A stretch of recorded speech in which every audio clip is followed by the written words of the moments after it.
Now, post-race, Steven Nasse pulls up, Nasse out of the car, heading up to the Ruggiero. Security is there. Security will take Nasse down. Here's the shot for Bubba Pollard. He's got the bottom. Nasse chops him off. Around goes Steven Nasse. Around goes Bubba Pollard. But there is Nasse right there, hopping over like a hurdler, going down to the William Byron pit area. And there's the chaos in the infield of the 49th Annual Snowball Derby. This is awesome. Thank you, guys.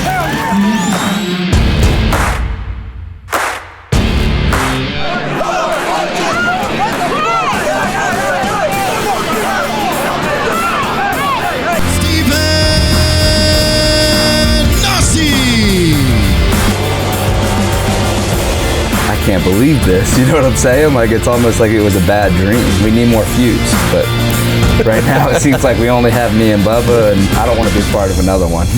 Like, hopefully they have some other good ones that pop up. The most historic race of short track racing is upon us. Snowball Derby. Cheers. Cheers, my friend. Who'd have thought we'd ever be doing this? Sitting down and having drinks together, but cheers to that. Cheers to the Snowball Derby. That's what we're here to talk about. Yeah. Which, my goodness, man, I was looking through the thirdturn.com at your stats list there, and it's, correct me if I'm wrong, but what a love-hate relationship you have had with that race and that racetrack in December. I know. It's been crazy, up and down. You know, I felt every kind of emotion you can really feel around that place, and really it's made me kind of numb to it all. You know, as if, like, from that pro race that I won after the Derby, I got disqualified in. You know, I feel like if that Derby wouldn't have happened, I would have been really mad in that pro race. But of course, since I had already went through the Derby loss, losing that wasn't that hard, and you know, it just kind of showed me that how much that race really does mean to me and how lucky I am. Some people don't, they run it for years and years and never get to say they had the opportunity to run for the win. And you know, I've finished, you know, first in both races, just haven't taken one home yet. So it's coming though. Steven Nasse. Steven Nasse out of Pinellas Park, Florida. A two-time Red Eye 100 winner at New Smyrna Speedway. This guy is always close, always fast, having fun with the fans here today is Steven Nasse. Part of what I wanted to do is kind of highlight your growth, right? Like on the name rails on your car. Yeah. Nasse, and Classy Nasse. And a few years ago, it was primarily Nasse. Yeah. But over the last few years, it's changed a lot. And you know, I don't want to spend a ton of time on each incident, but I want to talk about how each one has made you grow, right? And I'll go back to 2016 because that's one of the first ones that I remember with William Byron. We ran on Tuesday night. Yeah. Who can forget running on a Tuesday night Derby? It was the first time that we had controlled cautions with non-live pit stops, I think, that I can remember. And that night, did you know that you could be a long-distance runner, by the way? Not really, no, I didn't. And I wasn't really, I don't think I really qualified as it that night, because I was actually a lot bigger and weight, a lot heavier back then. And I was kind of glad that Ricky Brooks had caught me halfway, because I don't know if I would have made it. I probably would have fell over right when I got there. There we go. Here's Nasse. There's Nasse. Nasse, I'm surprised that big boy is running as fast as he is right now. Are you talking about Matt or Steven? Both of them. Matt's been in the Clint Boyer deal years ago. Our wireless equipment trying to keep up here, but there is Nasse right there, hopping over like a hurdler, going down to the William Byron pit area. Remember, he got into it with Dalton Sargent at Winchester, was not a happy camper, had all sorts of language for Dalton Sargent, and now Nasse trying to find the William Byron pit area. He's running out of gas, running out of steam. And Steven Nasse, it's just been terrible luck at Winchester, now here at the Snowball Derby, looking for the Byron machine, still trying to find him, probably back in the graveyard of cars here at the Snowball Derby. Yeah, we're going to follow this right here because I'm sure it's not going to be a good scene when Steven Nasse gets over there. And there you see some of the cars out there. Nasse being held back by officials right here. Nasse, that's Ricky Brooks down there. Nasse's pretty ticked off that Ricky Brooks won't let him get at William Byron. And there's the chaos in the infield of the 49th Annual Snowball Derby. The funny thing with that was, who's shooting this right now for us behind the camera, Matthew Dillner. He was behind the camera for Speed51.com that night on the live pay-per-view broadcast. And I remember trying to sprint after you down pit road with him, and we got about halfway down pit road because this all started in 3 and 4. And he just looked at me and he said, "Screw it, I'll get there when I get there." And that's we both were like, "Hey, you know what? We'll catch up. We'll get caught up on what happened." That's why I'm asking you if you thought you could be a long distance runner, because Mike, that's not a short distance that you ran that night after William Byron. Definitely not. And my pit stall was, about by the concession stand, by the start finish line really, and he had qualified way up front, so he was way up there. And it's one of those deals where I would say overall, like what I've learned from it is that, just showing your showing out and trying to, make a big fuss about it right then and there and fighting about everything at the racetrack just really isn't worth it. Don't get me wrong. I mean, I'm not going to be pushed around by any means, but also I feel like those moments kind of help me a lot. William, me and William, we've raced against each other a couple more times for instance, the Governor's Cup. And he's not going to go in there and just run me and wreck me. He knows what's probably would happen then. It's, not going to go over well, and I'm going to be really upset, and I might show out a little bit then. But if you get driven with respect, and it took me a long time to really gain that respect from a lot of these guys, which I think I see that happen to everybody that's growing up and coming through the rankings. It takes a moment to get that respect, and you have to earn it. If people realize, hey, when I get into it with him, it's going to turn into this, they don't want that to happen, and it's better for everybody for it to not happen. But at the same time, you cannot be pushed around on that racetrack and be bullied, really. And a lot of the time, I felt like I was getting the shorter end of the stick, and that just kind of makes you really show out. So then the Nasse, I feel like really everybody was just kind of picking apart what I was doing, but they were seeing the bad stuff, not seeing the good stuff. And it's one of those things where I lived and I learned. And I mean, even at Mobile, when I got spun out racing for the win there a couple of times, I mean, I wanted to go out there and do something. I even thought about it. I kind of walked halfway up the racetrack, but at the end of the day, it's not worth it. We'll have words after the race, and if we don't see eye to eye then, or words are said then that I think are out of line or disrespectful, maybe things will go to another level. But if we can talk about it and work it out, there's no reason. Mistakes happen. I've made mistakes, plenty of them, and I know people make them as well. So as long as they own up, I feel like I've really grown up in that way. But you can't let anybody drive over you. As soon as you start letting people do that and think that they can get away with something, then you have a problem. And I feel like people get caught in the middle, just like I was, about almost feeling getting taken advantage of. So they start acting out even more, and then that makes them look even worse. And I see it all the time in what we race. And people have to prove themselves, and you just have to do it your own way, and hopefully it works out. How narrow is that line, do you feel? That line that you have to toe of standing up for yourself so you don't get pushed around, but on the other side of it, picking up a reputation as a hothead or a dirty driver. How narrow is that line?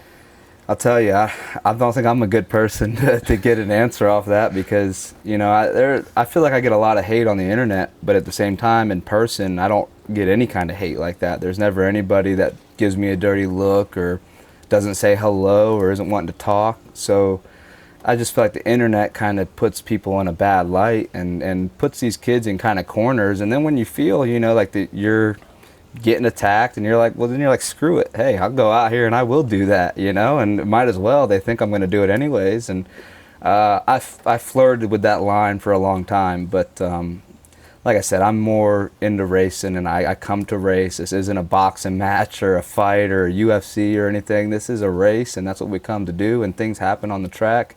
You can't just go blowing your head gasket every single time something happens. So things can be talked over and might not feel the greatest, but just hard work prevails. I've been saying that, and you just got to keep pushing through, and you'll end up on the better end of that stick, the longer end. So 2018, I kind of feel like was the peak year of the Nasse reputation.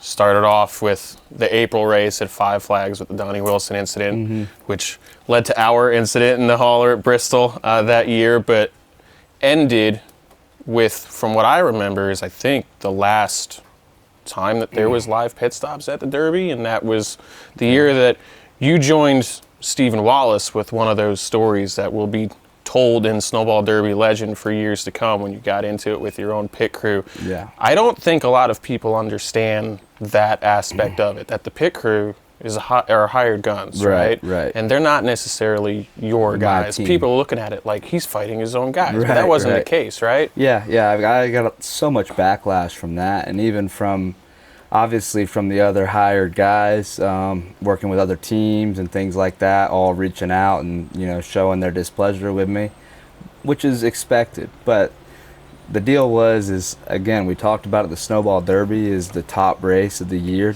my Daytona 500, and that was one of the years I really felt like I had a really good chance to win and run well with a lot of good competition. And some guys just come in Sunday afternoon, you know, a couple hours before the race starts, set their stuff down, and then go and hang out with their buddies and don't check over things in the car, you know, see how long the studs are, see things for their pit stops that would really matter, you know, check and make sure that they're going to be smooth with the jack, and, you know, being able to make sure all that stuff lines up. And when we get to race time and then they're messing these things up and, you know, they're cross-threading my studs and everything, it's like, it really ticked me off. And I even said on the radio that year that, hey, like, we have time, make sure my wheel's tight. And they still sent me off with they could at least cross-threaded it all the way down tight, you know, it ain't gonna come back off. Like, but we could have raced maybe on that tire the whole time. But it was one of them deals where it was just unfortunate. And yeah, they were not my hired crew. Me and my guys are really close, like, you know, just not even on the racing level, but just a personal level. We talk all the time. We hang out together, we drink together, you know, we do everything together, and like I said, I'm very blessed. What changed for you, do you think, after 2018 into 2019 with the way you handled the disappointment of the disqualification in 2019? I mean, you reached the pinnacle. You said it yourself. It's the pinnacle of super late model racing. It's the pinnacle of pavement short track racing. And you reached the very top. And then, what, 35, 45 minutes, an hour later, it's ripped Gone. out. It's taken away from you. Over something so silly, too. Like, I mean, it was brakes, right? it was really, you know, I've been in tech for a long time, and the way that the events unfolded that night were nothing like I had ever seen. You don't go to tech and they say, hey, let's pull your tires and your brake calipers off and let's see your brake. I've never heard that in my life. You know, it's carburetor, things like that. But not to harp on the past, it's what it was, and I can't change it now, but it just, you can't get any lower than that. You know what I'm saying? So I feel like that's what really made me, you know, get a lot more confidence in a way, and I guess, I don't know, less insecurity. Like, I knew that I could do it, but it just kind of got taken away from me. And like, I know nobody can kind of tell me that I can't do it, but I don't have the trophy to prove it, you know? So it put me in a weird spot, but it really did make me grow, because like I said, you can't get any lower. So once you have hit that like bottom, and with that derby and then the snowflake, like, you can't get any lower than that. Those are the biggest races. So I hit that bottom, and ever from there, it's kind of just like, man, screw it. Like, listen, they're gonna take away. Like, I might go out there and win the race tomorrow, and they might do something silly just like that again. So you can't live by that. And it was just like, I don't know, a switch flipped, and also I got more respect from other drivers. So it's like, it's a perfect turning point to where now, you know, okay, I can race clean. People aren't gonna race me silly and, you know, tear up equipment. Still have obviously some little incidents, but people make mistakes, like I said. So it was one of them deals where it was just, like I said, low point, and I feel like it brought me up, and just made me mature in a way that, you know, get over it quick, and that much worse can happen now. So, like, you know. Was it the race itself that you feel did that, or was it something throughout 2019 that you think helped you get to that point? Because like you said, people on the internet talk, right? Yeah. Everybody loves to be super strong, be a keyboard warrior when there's no repercussions for it.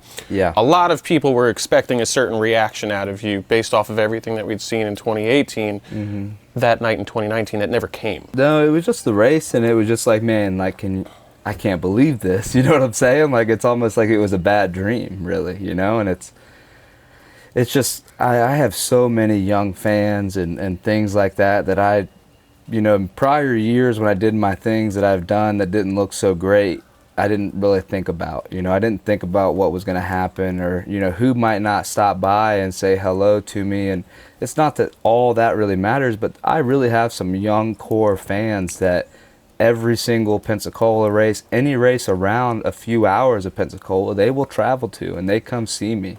And we're talking little kids, and they, need something to look up to. I have a nephew, 2 nephews and a niece. I feel like that really helped me grow up. I know those nephews you're really close with, too. They're at a lot of your races. For sure, yeah. No, my nephew, oldest nephew, Kason, Paxton, and then Mabry is my niece, the youngest. Those kids help me see a lot. But also, racing is truly amazing as far as, kids look up to us. And people got to realize that. Some of these other drivers that are kind of coming in, the way they act or talk or anything like that, it will either attract or deter these younger generations of people, and I prefer to rather attract them rather than scare them away, thinking, I'm just some kind of hothead, and that's not how they want to act. And I think it's really a mix of the kids, and then again, just being all the way at the low and thinking it's a dream in one way, like a bad dream. So all them things combined just really have, I feel like, made me a better person. I think is honestly made my racing better. It's really made a lot of things better in life. And the more easygoing you are, the better things go. When you're just a hothead and get mad, it doesn't really go your way. Last question on 2019, then I'm going to move on from it, because I'm just curious about it, because I've never been in a position like that before, where you're on top of the world and everything is ripped away like that. How long did that take for you to get over that whole week? Well, I would say this, and this is the truest statement ever. You're only as good as your last race, So I would say by the next time I got in that race car, I got over it, because it was like, that was my last race. That's what I'm thinking about. It really quit bothering me. But when you're, at Snowball, first week of December, there's not another race for another month, or, depending on how you want to play it, but not another big race for a month and a half, 2 months. So that's a long time to kind of sit and pout about it. So I definitely spent my fair share of time, pouting and feeling sorry for myself and just, wishing things went different. Sends him up at the exit of turn number 4. Here's the shot for Bubba Pollard. He's got the bottom. Nasse chops him off. Around goes Stephen Nasse. Around goes Bubba Pollard. They're both up and into the fence. Nasse and Pollard clash again with 7 laps to go in the Snowball here at Five Flags 2023, which I think was arguably your best Snowball Derby performance. Led, I think, just over half of the race. I think it was 153 laps, and then obviously got into it with Bubba Pollard late there in the race. I keep harping on disappointment here, but walk me through that level of disappointment and how different that was from 2019, because this one was also right there in your grasp. Yeah. I mean, with that one, I don't know. I knew that Bubba probably was going to get by me right there, So, I was almost in my head getting ready for probably a second place finish, because me and Ty had just raced so hard for, whatever it was, 10 laps or so, side by side. And I knew Bubba was just kind of sitting there waiting. So, at the end of the day, I've seen so much stuff, and people talk about, oh, he wrecked him or did this. I mean, I'm on his outside, first of all. It's kind of hard to wreck somebody, be it on the outside like that. You don't really control their car like that. Something had broke on his car, and that's what really made us wreck. It was just hard racing. I mean, I was pinching him a little bit, but not putting him in the wall. And it's tough, I mean, hell, any derby I've lost is tough, and I felt like that one especially, maybe if we could have raced a little bit more, who knows what would have happened. But it was just an unfortunate circumstance, and neither me or him could be super mad at each other, because we're racing for a Snowball Derby win. I mean, both of us knows what that means to us, and there's nothing wrong with that. I'm not gonna move over and let him go. I'm gonna crowd him as much as I can, and he's gonna do what he can. And it was tough to swallow, but not near as tough to have the trophy in my hand, give the speech, take the pictures, and then lose it in text. So it wasn't that big of a deal. You have a lot of fans, especially at Five Flags. But what was it like walking out of that racetrack that night last year? Because obviously we all know the level of his fan base, especially at Five Flags. I can only imagine it was similar to what Kyle Busch went through at Richmond that year with Dale Jr. Yeah, I mean, I feel like a lot of I see a lot of his, like if I watch videos or whatever out at the races, I do see the big fan differentiation, in the stands, and see his fans and my fans type deal. And don't get me wrong, Bub Pollard, he's got a lot of fans. He's been around the block for a long time, and that's one of the guys we've been chasing my whole career. I mean, there's no ifs, ands, or buts about that. But I do know one thing, and nobody says anything to me, any kind of sideways or anything like that, and I think they kind of know what the deal would be then. It's not like I'm going to take it lightly, and his fans respect me and I respect them. I'm not going to go rubbing anything in anybody's faces, and they're not going to go. I think a lot of people knew that it was hard racing. I just think that online and things like that, it's easier for people to be like, oh, Nasse again, wrecking somebody or doing something, and those guys can kick rocks for all I care. They really don't affect me, and for a long time I read all that stuff and I let it bother me. But like I said, when I come out of Snowball, me and Bubba, we both went to Ruby Tuesdays after that. He had even bought my dinner at Ruby Tuesdays, and I don't know if that was some kind of, I don't even know what it meant. I didn't know what to think about it. I was happy. I was really happy. I was like, all right, awesome. That's great. He bought my meal.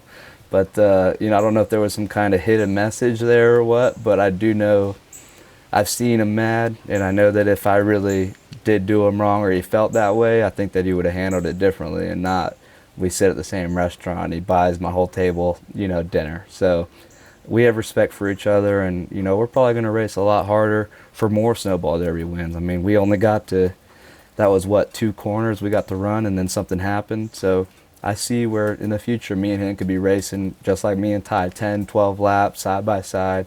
We have the respect, just sometimes things go wrong. And that's what happened that day. And that goes back to what we were talking about earlier, that fine line, right?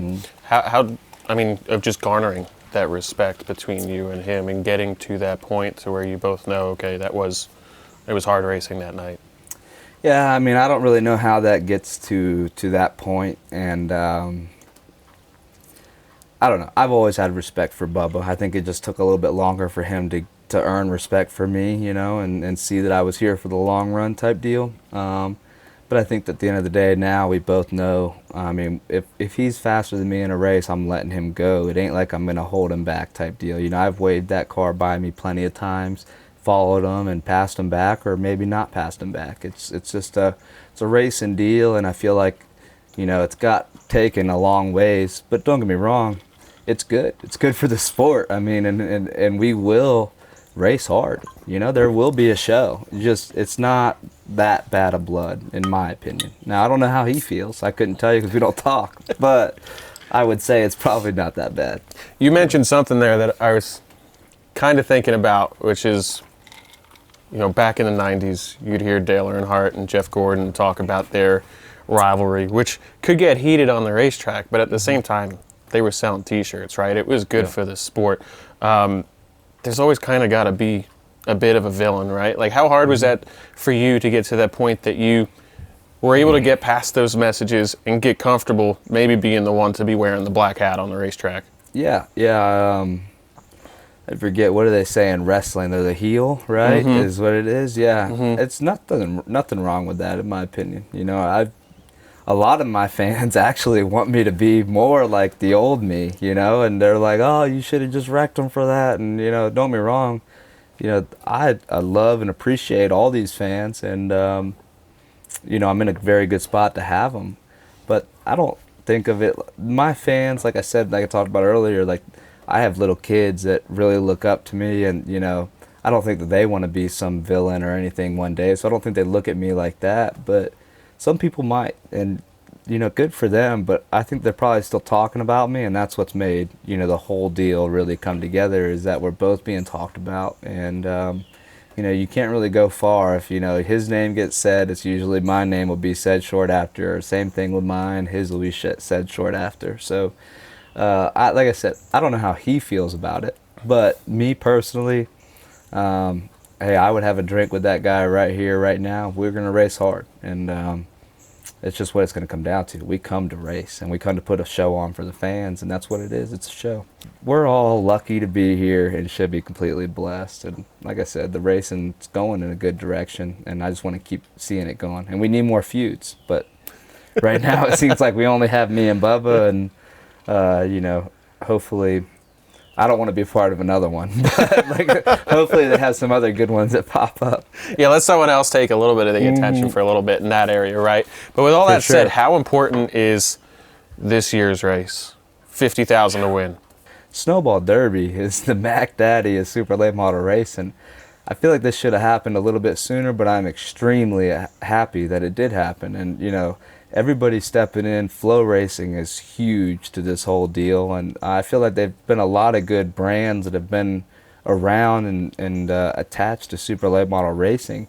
But FloRacing, they do something a little bit different, which is, I feel like, has done great things. And there's just, we need to continue to build it. I just don't want to get stuck at this number, you know, because I do feel like, and I'm sure you do, you see what goes into a Snowball Derby weekend. Like it's worth every bit of that 50 grand, 100%. I mean, but it's pretty awesome. I won't lie. I mean, I'm definitely happy to have it. Oh, we're thrilled that we get to be the stewards of this race now and help in that respect. But I mean, you're right. This I think this year, it's 2024. This is the 10th anniversary of the first one that I've attended. Matthew over here is so old, I don't even know how many he's been to at this point. Sorry, buddy. But we've all seen, like you said, the effort that goes into it. It's not just Thursday to Sunday. It's definitely not just Sunday at 3 p.m. I mean, you guys are preparing for this all year, really. Year. Yeah, and then you see people come in. They come from California. They're coming from way up Wisconsin, you know, way up north. They are coming all the way across the United States, or the U.S. to get over to us. You know? I mean, Jeremy Doss is running for the Blizzard Series from California. Jace Hansen, my good buddy Jace, he's. I mean, them guys are awesome. They come over and they make this trip, and then you know you got Thorne bringing in those. You know, I don't really know them that well. I think it's Hignorani or something. 13 cars. I'm sure they're probably from that California area. You know, they bring the competition in. You had Fent House and all that. You know, obviously you had Ty, but, you know, you get more guys from that area coming. I'm sure you're going to see guys like Ty Fredrickson. You know, he's been doing good lately, and I'm sure you're going to see more guys like that coming down. Like, there's a lot of talent that comes to that race, and I'm surprised it took this long to get that boost, but the right people have to see the right things, and I just hope that it continues to build on that. Time heals things, right? I kind of glossed over it before. Yeah. Two of us sitting here having a drink together. Who would have thought, right? Because I think it was Bristol, you and me, and during 2018, it was the short track U.S. Nationals. It almost got big in your trailer there that day, or technically not yours. It was the Jet Motorsports trailer at the time. But I mean, just like one of those things is at that time, I was looking a lot on the internet, and you were, a voice and had to fill in on an input for the weekend or something along those lines. You know, everybody kind of gave their prediction or assessment after the weekend, whatever it was. I mean, that was a long time ago, but it was something that I really was kind of butthurt about. I won't lie. I mean, it was something that it was something that, I had watched you say that I didn't take lightly to, and I do remember that. And this is another thing where, again, me and you had talked, and like time heals everything, in my opinion. And as a racer, you would think I'd have more of a stubborn memory, but I do typically tend to forget. Even me and my spotter have these conversations, and after like a race, right? And let's say there's something that, like, let's say the officials call wrong, or I think they called wrong, or could have done better. It's always like, hey man, like, remind me next week when we get back, like, because there's so much that goes on. And then when I'm not at the racetrack, I try to forget about it. But at that point in time, it was like I was looking at that phone screen, looking at that Twitter, and that really can change somebody's attitude and, make it even worse. Because in your situation, you're just explaining what you see type deal. But then me, I take it personally in that instance. And it's one of them things where you live and you learn, but there's nothing wrong with sitting here having a drink over it. And I feel like, I have no hatred towards you in any way. I feel like we could be great friends. And yeah, it was one of them deals where in that time I was just reading the wrong thing. And you know, my sister also, I love you, Kristen, here, but she does play a little bit of like almost like, I would say she's a devil and an angel in my ear. And like, you know, she doesn't take kind-heartedly to a lot of things too. You know, she's, you know, big sister type deal, and she's a big part of my racing deal as well. And it's just one of them things where it was all misunderstanding. $1 million question. Do you still want to punch me in the face? Because it's okay if you do. No, because I've been told I have one of those faces, so it's all right. Yeah, I would say that, no, I only get in that situation anymore if it comes down to like a drunk person in a bar that like acts way out. But man, when we're talking at a race, I mean, you really gotta, to me, it's not worth it on that level. And I'm sure you obviously feel the same way. Like, but it's like, man, we're gonna deal with each other the next weekend. Like you said, what was that, four years ago? Or dude, I'm so bad at math. All I know is it was 2018. Yeah, so you're talking about 5-6 years ago, and it's we're here right now in the same workspace, and let's just say, you know, with the racing deal, like I can't have grudges with anybody like that, and unless it's a driver, you know, you can't really have grudges like that. You know, the media guys, you guys stick out just as much as we do as far as it takes time. It ain't like you just show up, and you know, you guys actually a lot of times might even show up before us setting things up. So it's one of them deals where younger, hot-headed me might not see that, but might see the comment that you made, and then I let that change our interaction, you know? Well, that's the thing. We were both young. God, I don't even remember how old I was at the time, but like, we're getting old. You're right, we're man. getting old, yeah. Look, I got no hair, hardly any hair up here anymore. The beard's turning gray. My wife reminds me of that every single day, that I'm getting gray, getting old. But I mean, you do mellow out a little bit as the years go on. So cheers to that, the fact that we are able to do this. And let's get back to the Derby here a little bit. I mentioned at the start of this love-hate relationship, right? One thing you definitely seem to have a love-hate relationship, actually it seems to be more of a hate relationship with throughout that week, is Friday night qualifying. Dude, what is it with you and qualifying on Friday night? Because you charge to the front. Have you ever thought about making it a little bit easier on yourself and starting near the front? I've thought about that a lot, yeah. My dad and, you know, good close family friend of mine, Big Tom, that's a big part of our team here too. We talk about that a lot. And listen, I love making it a show for the fans, but I would love to start up front as well. But like last year's Derby, guess what? I started towards the front, led a bunch of laps, and then didn't have the best car at the end. I would rather be that person chasing than being chased. And I feel like when you start up front, you're being chased. What really stresses me out about the Derby is making it. I don't care if I start dead last, but it's about being in that last chance race that throws you the curveball. Nobody wants to be in that. That's just a whole opportunity to get wrecked. So to me, it doesn't bother me, you know, starting in the back. I would rather do that and, you know, and charge to the front, put on a show, and, you know, be there at the end. But when you start up front, you can only go backwards from first. You know, there's no going forwards when you're leading. You can lap as many people as you want, as quick as you want, but at one point it's going to catch up to you. And you have to be able to dictate the pace of the race. And I feel like I've gotten a lot better at dictating that pace, but at the same time, I have not mastered it by any means. And I do prefer to start, let's say, mid-pack than in the front, for sure. When you get the chance to win this race again, because let's be honest, you've been so fast so many times, it's coming again. What do you think it's going to feel like? Is it going to be a relief for you, or will it just be validation? Well, are we talking about, like, let's say I cross the finish line first again, or if I get the trophy I'm saying and you get to walk out of that racetrack at the end of that night, go to Ruby Tuesday and sit the Tom Dawson trophy and they leave it open late for me? Oh, yeah. I love that, yeah.